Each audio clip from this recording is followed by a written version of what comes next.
जय जगन्नाथ पिलामाने आशा करुच्ची समस्ते भलरे थिबो पिलामाने समस्तंकु मु पद्मनाभ सर मोर यूट्यूब चैनल जॉब साथी को समस्तंकु स्वागत करुच्ची एवं बहुत सारा शुभेच्छा मध्य जणाउची। शुभेच्छा जणाइबार कारण पिलामाने ओपीएससी तरफरु हमर जो ओडिशा पब्लिक सर्विस कमिशन तरफरु गोटिए परे गोटिए वैकेंसी अपॉर्चुनिटी आम पई आसुची एवं जो माने प्रिपरेशन होउचंती ओपीएससी अंडर रे जॉब करबा पई बा कोनोसी गवर्नमेंट चाकरी करबा पई तांको मानको पई बा सेमानको पई बहुत माने सुजोग गुडी को आसुची ओपीएससी तरफरु। तेबे ई जो वैकेंसी टी आसीची पिला माने ओडिशा पब्लिक सर्विस कमिशन तरफरु आ गोटे वैकेंसी आसीची। तेणु समस्त मोर अनुरोध पिला माने मु बहुत कम समय भितरे माने जोटा गुरुत्वपूर्ण तथ्य रहिबो बा आमे केमिति कोन अप्लाई करबा कोन डिटेल्स रहिछि मु गोटिए परे गोटे पॉइंट हिसाब रे समस्त को जणैबी वीडियो माध्यम रे। तेणु वीडियोटी को शेष पर्यंत देखिबा पई मोर समस्त को अनुरोध एवं जो माने प्रिपेयर होउचंती जॉब पई गवर्नमेंट जॉब पई समस्त को शेयर करिवो जो भाई भौणी माने बा पिला माने प्रिपेयर होउचंती सेमानको मध्य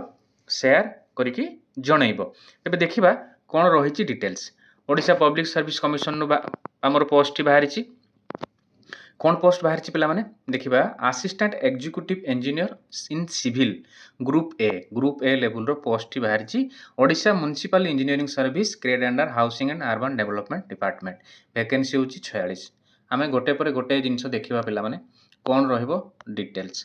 तेबे प्रथम हैला हमर असिस्टेंट एग्जीक्यूटिव इंजीनियर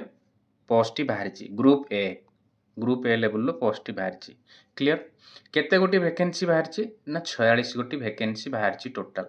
एवं ता भितरु 15 टी हमर वुमेन को पई रिजर्व रहिछि। को डिपार्टमेंट रहिछि ना म्युनिसिपल इंजीनियरिंग सर्विस एट जो देछि municipal engineering service grade under को डिपार्टमेंट ना housing and urban development department रो जोटा ओडिशा सरकार को रही सेथिरु पोस्ट बाहर क्लियर हो गला। एवं जो असिस्टेंट एग्जीक्यूटिव इंजीनियर बाहर तार को ब्रांच रे ना केवल सिविल पिला माने केवल सिविल जो माने सिविल रे बीटेक करिसेंती बा इंजीनियरिंग करिसेंती बीई करिसेंती सेही माने ही एलिजिबल हेबे अप्लाई करबा पय। तबे देखिबा डिटेल्स आमे देखिले जानि परिबा को माने एलिजिबल क्लियर। तबे हमर आरंभ होची अप्लाई पिला माने 11/8/2026 रु माने आसंता 11/8 माने 11 अगस्त रे अप्लाई आरंभ होची एवं शेष होची 11/9 माने 11 सेप्टेम्बर रे शेष होची। जानि परले आमे हमर तारीख सब डेट सब जानि परले क्लियर। वैकेंसी मु कहली 46 टी वैकेंसी एवं 15 टी वुमेन एवं ता भितरे मध्ये हमर जो राज्य सरकार जो गाइडलाइन रहउची बा ऑफिस रो जो गाइडलाइन रहउची सेथिरे सब कैटेगरी हिसाब रे तार वैकेंसी गुडी को बांटी हेकी रहिची। आमे जदि देखिबा वैकेंसी पोजीशन नंबर 2 रे जहा देछि आमे जानि परबो कि को कैटेगरी रो आसुचंती से हिसाब रे तार वैकेंसी गुडी को देछि क्लियर। तापरे देखिबा एज हमर रहइबो 21 वर्ष मिनिमम एवं 42 वर्ष रहइबो। एटा एज यूजुअल मु आउथरे तथापि कहि दउची 21 रु 42 21 हेइथिबा दरकार मिनिमम एवं मैक्सिमम 42 पारिले हबनी बा 21 रु कम थिले हबनी क्लियर। एजुकेशनल क्वालिफिकेशन मु कहली ग्रेजुएट इन सिविल इंजीनियरिंग जो माने ग्रेजुएशन बा बी बीटेक करिथिबे बा इंजीनियरिंग करिथिबे सिविल इंजीनियरिंग रे सेही माने ही अप्लाई खाली ओडिसा रे न ओडिसा बाहर भी जो माने भी करिथिबे से माने मध्य अप्लाई करि परिबे एलिजिबल। एग्जामिनेशन फी केते रहइबो ना 700 टका पिला माने रहइबो क्लियर। को माने 700 टका देबे जो माने जनरल जो माने ओबीसी जो माने ईडब्ल्यूएस कैटेगरी रा आछन सेही माने ही 700 टका देबे। को माने देबे नाही फी हला ना एससी एसटी एवं पीडब्ल्यूडी कैटेगरी रे जो पिला माने आसुचंती से माने एठेरे देबे नाही क्लियर। एवं मेथड ऑफ सिलेक्शन कोन रहइबो ना देछि देखो प्रथमे असिस्टेंट एग्जीक्यूटिव इंजीनियर सिविल ना प्रिलिमिनरी एग्जामिनेशन हबो मेन हबो इंटरव्यू हबो। प्रथमे तो पिला माने कहि रखुची अप्लाई केमती करिवे ना अप्लाई मोड ता हबो ऑनलाइन हला ऑनलाइन हेइ गला। एबे अप्लाई करि साला परे जो एडमिट कार्ड डाउनलोड करिवे जते बेले से आसीबो एडमिट कार्ड नोटिफिकेशन एवं एग्जाम केमती हबो एटा मध्य एग्जाम हबो हमरो दुईटा उपाय एग्जाम हबो गोटे प्रिलिमिनरी एग्जामिनेशन हबो तापर जो माने प्रिलिम रे क्वालिफाई करिवे एठी जे माने क्वालिफाई करिवे से माने मेन को आसीबे मेन रे जो माने क्वालिफाई करिवे से माने फाइनल इंटरव्यू को जिबे क्लियर। प्रिलिमिनरी एग्जामिनेशन केबे हबो देई देछि डेट देई देछि हला 8/11 हला 8/11 त माने 8 नवंबर रे ही एग्जाम हबो नवंबर 8 रे भल कि मन रखियो नवंबर 8 रो प्रिलिमिनरी एग्जाम हबो। डिटेल कोठु पाइबा एटु वेबसाइट टे समस्त जानि तथापि आउथरे कहि दउची opsc.gov.in एटा होची वेबसाइट। ए वेबसाइट को गले तार नोटिफिकेशन टी आनिबा हमर पाई परिबा एवं तापर हमें अप्लाई मध्ये सेठी करि परिबा जोमती हमें अप्लाई करू अन्य सब चाकरी पई क्लियर। आउ कौन रही डिटेल पिला माने हाँ देख ऑनलाइन एप्लिकेशन लिंक केबे ना 11/8 रु आमर स्टार्ट हो 11/8 रु मिल जिवो वैकेंसी पोजीशन से आउ थ्रे डिटेल दे देला 46 टी वैकेंसी हला कैटेगरी हिसाब से सब गुडी को देइछि हमकु आमे देखि परिबा जानि परिबा तापर रही देख पिला माने जो माने हमरो जो दिव्यांग पिला माने रहउचंती बा भाई भणी माने अछंती सेमानक पय मध्ये एठी lower vision hard of hearing सेमानक पय कैटेगरी जो गुडी को रही एठी सब डिटेल्स देइछि आमे जदी बॉक्स टी को फॉलो करबा आकु मध्ये जानि परिबा मु तो प्राय वीडियो रे पिला माने कहूची तथापि जो माने नुआ देखुचो बा नुआ करे अप्लाई करूचो सेमानको एटा इजी हबो याकु देखिबो फंक्शनल क्वालिफिकेशन कोन ना फिजिकल रिक्वायरमेंट्स कोन क्लियर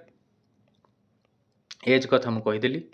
रहिला एजुकेशनल क्वालिफिकेशन पिला माने जानिलो फी कथा जानिलो आउ कोन देइछि मेथड ऑफ सिलेक्शन जानिलो प्रिलिमिनरी एग्जामिनेशन हबो हां देखो preliminary examination screening shortlisted candidates for admission to the main examination clear type of कोन ना मल्टीपल चॉइस एमसीक्यू बेस्ड रे हबो एवं ओएमआर बेस्ड रे एवं इवैल्यूएशन टा हबो कोथरो ना कंप्यूटर बेस्ड टेस्ट इवैल्यूएशन हबो क्लियर केते मार्क रो परीक्षा हबो केते कट ऑफ रहिछि देखो सब हिसाब रे सब गोटे गोटे पॉइंट से हमको एटी मेंशन करके देछि जो माने ऑफिस रे आगुर एग्जाम देइथिबे से माने भलो भाबरे जानिथिबे बा जो माने नुवा अछंती मध्ये से माने ए प्रिलिमिनरी एग्जामिनेशन रो डिटेल्स टाको भलो भाबरे पीडीएफ टाको पढिबे पढिकी तापर हमें एग्जाम पई प्रिपेयर हबा रहिला आउ कोन रहइबो ना मेन एग्जामिनेशन देखो मेन एग्जामिनेशन केते मार्क रहबो ना 500 मार्क विशिष्ट रहबो पर्सनालिटी टेस्ट रहबो इंटरव्यू रहबो 50 मार्क क्लियर पेपर 1 पेपर 2 हैला टोटल रहबो 500 मार्क इंटरव्यू रे 50 मार्क और टोटल रहबो 550 मार्क क्लियर ये रहला मेन एग्जामिनेशन प्रिलिमिनरी रे हमें मध्ये देखिले पिला माने हैला से बढिया ये देखो प्रिलिमिनरी रे मैं कहबा को भूली गेली 100 मार्क रो परीक्षा हो क्लियर 100 मार्क जो प्रिलिमिनरी टेस्ट रोची है आउ जदि किसी डिटेल्स देछि ना सेमती किसी डिटेल्स देई नाही प्रिलिमिनरी पई हमें एठी जहा डिटेल्स ता हमें देखिले मेन कथा जानिले एबे main examination the main examination 2 papers रे होबो ता डिटेल्स टाइट देछि देखो पिला माने नेगेटिव मार्क मध्ये रहिछि सबुतरे 25% mark will be deducted negative हला तेनु तार जो रूल अनुसार नेगेटिव केमति माइनस हो तो माने जानिछो तेनु से हिसाब माइनस हेजिबो जदि हमर रॉन्ग आंसर होय इंटरव्यू 50 मार्क रहबो तापर हम सिलेक्शन लिस्ट बाहरिबो एवं हमें चाकरी करि परिबा को विषय रु पडिबो कोन पडिबो निश्चित भाबरे सिविल इंजीनियरिंग होची एग्जाम माने तेनु सिविल इंजीनियरिंग रु ही ब्रांच पेपर रु मुख्यतः आसीबो क्वेश्चन एवं ता सहित आनुषंगिक क्वेश्चन मध्ये आसीबो हला डेट ऑफ एग्जामिनेशन रहिला आउ प्लेस ऑफ एग्जामिनेशन रहिला तळे हमें एग्जाम अप्लाई करिबा सेतबेले हमें एग्जाम सेंटर चॉइस करिबा क्लियर आउ कोन रहिबे डिटेल्स के देखि देबा इंपोर्टेंट पॉइंट सेमति किछि आ मेजर नाही आउ हाँ सर्टिफिकेट्स तुम जानिछ कौन कौन अपलोड करिया पय पड़िबो जो माने अप्लाई करिवो से माने सब एई सर्टिफिकेट सब रखिथिबा दरकार हैला कौन रहइबो ना HSC +2 degree mark list A सब जिंस रखिथिबा दरकार जेतेबेले केतेबेले दबो ना जेतेबेले डॉक्यूमेंट वेरिफिकेशन हबो जो माने सिलेक्शन हेइ जिवे एबे कोनोसी आवश्यकता नाही क्लियर आउ कोन ना आउ किछ सेमति नाही तबे हम भाबुची पिला माने सब डिटेल्स तुमे पाई जाइथिबो जदि भी कहार कोनोसी डाउट थाए मते कमेंट माध्यम रे दया करी जणेबो निश्चित भाबरे रे कमेंट देखला परे मो समस्तंकु जणेबी बा रिप्लाई करबी बा जदि किछि डाउट थाए मते आउथरे वीडियो तयारी करबी एवं वेबसाइट टी आउथरे कहूची opsc.gov.in रहिली जय जगन्नाथ।